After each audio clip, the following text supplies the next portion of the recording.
2 करोड़ रोजगार की बात इन्होंने किया था कि हम हर साल 2 करोड़ रोजगार देंगे, और मोदी जी जो कहते हैं उसका उल्टा काम करते हैं।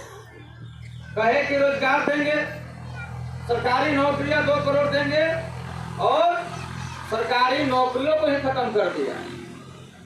न रहेगी बांस, न बजेगी बांसुरी, न रहेगा सरकारी रोजगार, न नौकरी की आप मांग कीजिएगा। तो सरकारी नौकरी को उन्होंने खत्म कर दिया।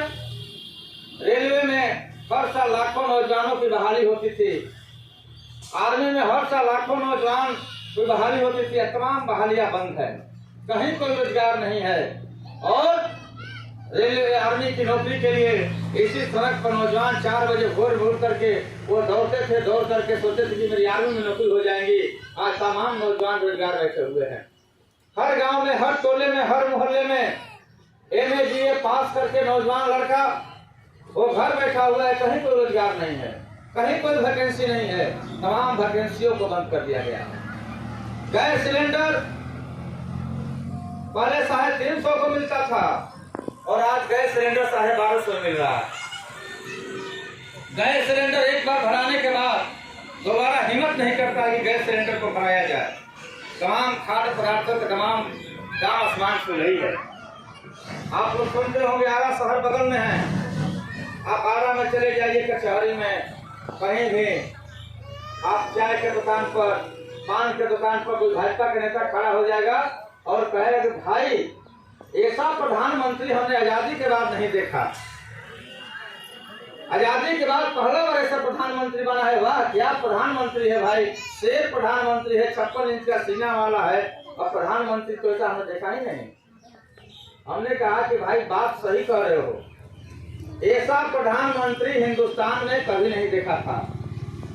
जो प्रधानमंत्री देश के तमाम संपत्तियों को बेच दिया, जो सरकारी संपत्तियां थी, रेलवे लाइन, एयरपोर्ट, हवाई जहाज, सड़क, बैंक, LIC, सेल, भेल, फुलवारी, स्कूल, कॉलेज, सब कुछ को उसने बेच दिया। ऐसा प्रधानमंत्री देश में कहाँ हुआ? जो प्रधानमंत्री हुए वो चाहते थे रेलवे का राष्ट्रीय विस्तारीकरण हो, नया अस्पताल बने, नया कॉलेज बने, और एक प्रधानमंत्री आए तो सबको बेच दिए। ऐसा प्रधानमंत्री देश ने कहाँ देखा? और आजाद भारत के पहले प्रधानमंत्री हैं मोदी जी। अंग्रेजों ने भी ऐसा सरकार नहीं चलाया था कि जो गरीबों का भोजन है, इस भोजन पर भी टैक्स लगाया गया है। रोटी पर 5% GST है, चावल पर टैक्स लगाया गया है, तमाम खाद्य पदार्थों पर टैक्स लगाने का सरकार ने किया। और तो जो छोटे छोटे जो बच्चे हैं, जो स्कूल में पढ़ने के लिए जाते हैं, उनका अगर एक पेंसिल खरीदिएगा तो उस पर भी GST। बच्चों के स्कूल ड्रेस पर GST है, कॉपी, किताब, कलम, सब पर GST है। तो हर चीज पर सरकार ने टैक्स लगा दिया है। ऐसा सरकार हम लोगों ने कहा प्रधानमंत्री कभी देखा था देश में जो भोजन पर टैक्स लगाया हो। एक पहले देश के प्रधानमंत्री इन्होंने कहा था कि भाई हमारी सरकार बन जाएगी तो 35 रुपए लीटर हम पेट्रोल बिकवाएंगे, और पेट्रोल बिकवाने लगे 110 रुपए लीटर। तो ऐसा सरकार देश में नहीं देखा था। तो इसीलिए साथियों, जो लोग भारतीय जनता पार्टी को वोट देकर के 2019 के भी चुनाव में, 14 के भी चुनाव में, जो पूर्वी उत्तर प्रदेश और हरियाणा के किसानों ने इनको गद्दी पर लाया था, वोट देकर के जिताया था, जिस मुजफ्फरनगर में सांप्रदायिक हिंसा के बदौलत वहां चुनाव जितने काम किए थे, आज वो तमाम किसान आज नरेंद्र मोदी के खिलाफ में खड़े हैं। उनकी जमीनों को लेकर के ये बड़ी कंपनियों को दे रहे थे, अंबानी और अडानी को दे रहे थे, और किसान आज नरेंद्र मोदी के खिलाफ में खड़े हैं। देश के खिलाड़ी, जो खिलाड़ी तमाम देखते हैं, दिनेश फोगाट, साक्षी मलिक, जो देश के खिलाड़ी हैं, जो 2019 के लोकसभा के चुनाव में रही, साक्षी मलिक, दिनेश फोगाट, जो हरियाणा के रहने वाले लोग हैं, ये लोग भाजपा के लिए वोट करने की अपील कर रहे थे। और यह जब विदेशों से जीत करके कुश्ती में विदेशी पहलवान को हरा करके मेडल लाई देश में, तो प्रधानमंत्री जी ने कहा कि हम हैं तो मेडल आ रहा है, हम नहीं थे तो मेडल नहीं आ रहा था। जब यही महिला पहलवानों ने कहा कि मोदी जी आपके भाजपा के सांसद कुश्ती संघ के राष्ट्रीय अध्यक्ष ब्रिजभूषण शरण सिंह वो हमारे साथ छेड़खानी करता है, हमारे छाती पर हाथ मारता है, हमारे पेट पर हाथ मारता है, हमसे बलात्कार करने की कोशिश करता है, मोदी जी आप उस पर कार्रवाई कीजिए। तो नरेंद्र मोदी उस पर कोई कार्रवाई नहीं। और ब्रिजभूषण शरण सिंह को वो लेकर के संसद में घूमते हैं और संसद की शोभा बढ़ा रहा है ब्रिजभूषण शरण सिंह, कोई उस पर कार्रवाई नहीं होगी। हाथरस में दलित बच्ची के साथ बलात्कार करके उसको जिंदा जला दिया गया, उन बलात्कारियों पर कोई कार्रवाई नहीं। तो देश की महिलाएं न्याय की लड़ाई लड़ रही है। और उसी संसद में राहुल गांधी जो देश के सबसे बड़ी विपक्षी पार्टी कांग्रेस पार्टी के नेता हैं, उन्होंने ठीक कहा था, कोई गलती नहीं कहा था कि देश के जितने लुटेरे हैं सबके सर में मोदी क्यों है। तो उसी राहुल गांधी जी पर कोर्ट ने सजा तय कर दिया और उसी दिन शाम में राहुल गांधी जी की सांसद की सदस्यता समाप्त कर दी गई। लेकिन ब्रिजभूषण शरण सिंह जो छेड़खानी करता है लड़कियों के साथ, उस पर कोई कार्रवाई नहीं हुई। तो इसलिए साथियों, आज पूरे देश से भारतीय जनता पार्टी की विदाई तय हो रही है। सारे के सारे नौजवान, मजदूर, किसान, सबके सब लोग भाजपा के खिलाफ में खड़े हैं, सब लोग खड़े हैं। और भाजपा हटाओ के अभियान इसी लिहाज से पिछले साल अगस्त से 9 अगस्त से शुरुआत हो चुकी है। जिस 9 अगस्त को अंग्रेजों भारत छोड़ो का नारा दिया गया था, उसी दिन से आपने देखा कि बिहार में सत्ता परिवर्तन हुआ। नरेंद्र मोदी और अमित शाह समझते थे कि जहां हम चले जाएंगे वहां से हम हट नहीं सकते हैं। तो बिहार की जनता ने, बिहार के मजदूर किसानों ने उनको सत्ता से बाहर किया। बिहार से शुरुआत हुई, कर्नाटक में विधानसभा का चुनाव हुआ। और जब भी चुनाव होगा तो हिंदू धर्म खतरे में पड़ जाएगा। जब भी चुनाव होगा तो हिंदू मुसलमान की बात, पाकिस्तान मुसलमान की बात करेंगे। तो कर्नाटका के चुनाव में उन्होंने बजरंगबली का नाम लिया और बजरंगबली ने ऐसा कदम चलाया कर्नाटका में कि कर्नाटका से बाहर हो गए। और हमेशा हमेशा के लिए साउथ के लोगों ने, कर्नाटक के बहादुर मजदूर किसानों ने इनको दरवाजे को बंद कर दिया। तो इस बार बिहार में भी हमेशा हमेशा के लिए भारतीय जनता पार्टी के जो दरवाजा खुला है, उस दरवाजे को बंद कर देना। अभी जो इनका एक सम्मेलन चल रहा था, हमने देखा शाहपुर के नेता का भाषण, वो कह रहे थे कि भाई यहाँ के सांसद तो विकास पुरुष हैं, आरके सिंह, बहुत इन्होंने विकास किया। तो विकास के नाम पर क्या किया भाई? तो कहे कर रहे थे कि आरा में 4 नंबर रेलवे प्लेटफार्म बनवा दिए, कोलिवर पुल बन गया, ये 4 लेन की सड़कें बन गई। अरे भाई, तो जब आप 4 नंबर का प्लेटफार्म आरा में बनवाए, तो पीटा में 4 नंबर प्लेटफार्म बना, उसको कौन बनवाया? बक्सर में प्लेटफार्म बना है, उसको कौन बनवाया है? जब शाहपुर से आप पटना तक 4 लेन बनवा दिए, तो शाहपुर से बक्सर तक 4 लेन कौन बनवाया? तो जब बक्सर से लेकर के जो गाजीपुर पूर्वांचल एक्सप्रेस वे बनाया गया, वो भी आपने बनवाया। और उसी तरह से लोग कहेंगे कि ऐसा सांसद आरा को नहीं मिला। पहली बार आजादी के बाद सांसद मिले हैं, विकास पुरुष मिले हैं। तो जब इनको बात कीजिएगा कि हसनपुरा में, अलीपुर में, गठौला में, पिपरहिया में सड़कें खराब है, अस्पताल में डॉक्टर नहीं है, यहाँ स्कूल नहीं है, तो कहें कि देखो तो कोई बात मत करो, 4 नंबर प्लेटफार्म हम बनवा दिए। जब कहिएगा कि भाई यहाँ सड़कें खराब हैं, तो कहेंगे इस सड़क की बात मत करो, हमने कोयलवर का पुल बनवा दिया। अरे भाई, आप सांसद हैं, प्लेटफार्म बनाना रेलवे डिपार्टमेंट का काम है, पुल बनवाना, वो 4 लेन जो बना है वो सड़क मंत्रालय का काम है। और आप सांसद है आरा का, आप बिजली मंत्री हैं, आप बिजली मंत्रालय को, बिजली के क्षेत्र में आपने आरा शहर को क्या दिया है? आरा के लोगों ने सांसद महोदय को 2 बार वोट दिया, 14 के भी चुनाव में, 19 के भी चुनाव में, और ये बिजली मंत्री है।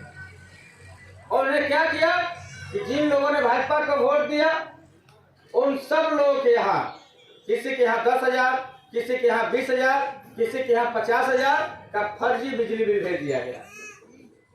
उनके यहाँ एक ही बोल चल रहा है, एक ही पंखा चल रहा है और बिल भेजा दिया गया 25,000 रुपया का। और कौन भेजवाया, कौन है इसका मालिक? यहाँ के सांसद बिजली मंत्री वही मालिक है। अब दिल्ली जैसे राज्यों में 200 यूनिट बिजली फ्री है, तो आप महाराज इतने बड़े विकास पुरुष हैं, आप इतने बड़े नेता हैं, आप कम से कम भोजपुर के लोगों को 200 यूनिट बिजली मुफ्त में दे सकते थे। आपकी पार्टी अंबानी और अडानी को करोड़ों करोड़ों रुपया माफ कर दी, तो आप क्यों नहीं इस भोजपुर के गरीबों के पास जो फर्जी बिजली बिल गया है, इस बिजली बिल को माफ क्यों नहीं कर देते हैं? तो ये सब पूछिएगा कि ये मेरा काम नहीं है, आपका मंत्रालय है। आपने बिजली के क्षेत्र में कौन सा काम किया? आरा में तमाम शहर में अब तो रहते बिजली मंत्री, तो पूरे इस इलाके में, पूरे देहात में लाइट लगवा देते, सब जगह चका चका करता, सब जगह बोर्ड लगवा देते पूरे जिले में, लेकिन कहीं कुछ नहीं, उसमें काम कुछ नहीं है। रेलवे लाइन दिखाएंगे और आ करके महीना में एक बार प्लेटफार्म पर ट्रेन रुकवा देंगे विकास को। तो इसलिए साथियों, आज देश बहुत खतरे के दौर से गुजर रहा है और अभी देश में नया संसद भवन बना, और वह संसद भवन उस समय बना कि जब देश में कोरोना के काल से लोगों को ऑक्सीजन की जरूरत था, लोगों को दवाइयों की जरूरत था, बेड का जरूरत था। तो उस समय नरेंद्र मोदी जी लोगों को मदद करने के बजाय दिल्ली में बैठ करके नए संसद भवन का प्रोजेक्ट तैयार कर रहे थे और 20,000 करोड़ रुपया का नया संसद भवन बना। और जब वो संसद भवन नया बना तो उसको उद्घाटन महामहिम राष्ट्रपति द्रौपदी मुर्मू जी को करना था, लेकिन राष्ट्रपति द्रौपदी मुर्मू जी को नहीं बुलाया गया। ये हम बात अपने मन की नहीं कर रहे हैं मोदी जी की तरह, यह संविधान में है कि देश के लोकसभा और राज्यसभा का सभापति और राष्ट्रपति होती हैं, राष्ट्रपति होते हैं, लेकिन राष्ट्रपति को इसलिए नहीं बुलाया गया कि चूंकि राष्ट्रपति दलित हैं, आदिवासी समाज से आते हैं, वो आती तो राष्ट्र संसद भवन अछूत हो जाता। इसलिए राष्ट्रपति द्रौपदी मुर्मू जी को नहीं बुलाया गया और प्रधानमंत्री जी ने खुद तय कर लिया उद्घाटन हम ही करेंगे। और आप देखते होंगे बनारस से सांसद है, 6 महीना पहले हमने देखा कि प्रधानमंत्री जी बनारस में आए और शौचालय का उद्घाटन कर दिया। प्रधानमंत्री जी नली गली का उद्घाटन प्रधानमंत्री जी, एक्सप्रेसवे रोड का उद्घाटन प्रधानमंत्री जी, एक ही वंदे भारत ट्रेन है और उसका उद्घाटन करेंगे, भैंस आएगी टकराएगा और ट्रेन का टिकट फट जाएगा। अब ऐसा ट्रेन हम लोग नहीं देखा था, भैंस के टकराने से वो ट्रेन के आगे का बोनट फट जाता हो। और ट्रेन का एक ही वंदे भारत है, उसका बार बार उद्घाटन प्रधानमंत्री जी। तो सब चीज का उद्घाटन प्रधानमंत्री जी करेंगे। तो संजय भाई मुखिया है, आप लोग क्या चीज का उद्घाटन कीजिएगा? आपके शौचालय का उद्घाटन भी प्रधानमंत्री जी, नली गली का भी उद्घाटन प्रधानमंत्री जी, सड़क का भी उद्घाटन प्रधानमंत्री जी और संसद भवन का उद्घाटन प्रधानमंत्री जी, सबके सबका उद्घाटन प्रधानमंत्री जी करेंगे। और उस संसद भवन का उद्घाटन किया गया। और कैसे लोगों को बुलाया गया? वो तमाम देश के कोई सांसद को नहीं बुलाया गया, कोई पढ़े लिखे लोगों को नहीं बुलाया गया। तमाम जो पहले राजा महाराजा जो राज गद्दी पर बैठते थे, जो साधु संत आते थे, वैदिक मंत्रोच्चार करते थे, वैसे तमाम साधु संत लोगों को बुलाया गया और उस संसद भवन में सिंगोल का स्थापित किया गया। सिंगोल क्या है? जब स्थापित हुआ तब हम लोग जाने कि सिंगोल क्या होता है। यह सिंगोल आजादी के पहले जब चोल साम्राज्य में जो का ये प्रतीक चिन्ह है, जब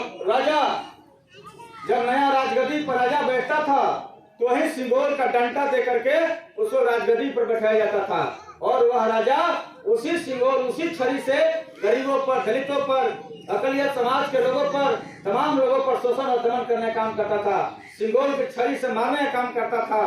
तो साथियों, नरेंद्र मोदी ने साफ संदेश दे दिया है कि अब देश में लोकतंत्र नहीं रहेगा, बाबा साहब अम्बेडकर का संविधान नहीं चलेगा, और देश में चलेगा तो तानाशाही और राजशाही चलेगी, सिंगोल का राज चलेगा। तो ये साफ संदेश उन्होंने दे दिया है। तो इसलिए साथियों, एक अधिकार हमारे पास बचा हुआ है हमारी समझ से, तमाम अधिकारों को उन्होंने खत्म कर दिया। कोई अधिकार हम गरीबों किसानों के पास नहीं रहा। सरकारी नौकरियों को हम लोगों ने कभी नहीं सोचा था कि सरकारी नौकरियां खत्म हो जाएगी देश से। हम लोगों ने कभी नहीं सोचा था कि भारतीय रेलवे अडानी रेलवे हो जाएगा। हमने कभी नहीं सोचा था कि ये सड़कों को प्राइवेट कंपनियों को जिम्मे दे दिया जाएगा। तो एकमात्र अधिकार हमारे पास बचा हुआ है, वो वोट का अधिकार, जो संविधान में बाबा साहब अम्बेडकर ने दिए हैं। अगर एक वोट का अधिकार इस गांव के सबसे गरीब कोई रिक्शा चलाने वाले हैं तो उनका भी एक ही वोट का अधिकार है और प्रधानमंत्री का भी एक ही वोट का अधिकार है। देश का सबसे बड़ा आदमी अंबानी और अडानी को भी एक ही वोट का अधिकार है, उनका 2 वोट नहीं गिना जाएगा। तो ये अधिकार हमारे पास बचा हुआ है। इसलिए साथियों, हम आपसे अपील करेंगे कि जब पूरे देश में, पूरे राज्य में, पूरे देश के लोगों ने मन बना लिया है कि इस बार भारतीय जनता पार्टी को हटा देना है, तो ये भोजपुर, ये शाहबाद की धरती, जहाँ से जब भी इस देश में अन्याय बढ़ा है देश के अंदर में, तो न्याय के झंडा में, वो झंडा को इसी भोजपुर ने बुलंद करने का काम किया है। जब अंग्रेजों की हुकूमत चल रही थी तो इसी भोजपुर से 1857 में वीर कुंवर सिंह और पी लहरी खड़ा हुए और अंग्रेजों को मार भगाया गया।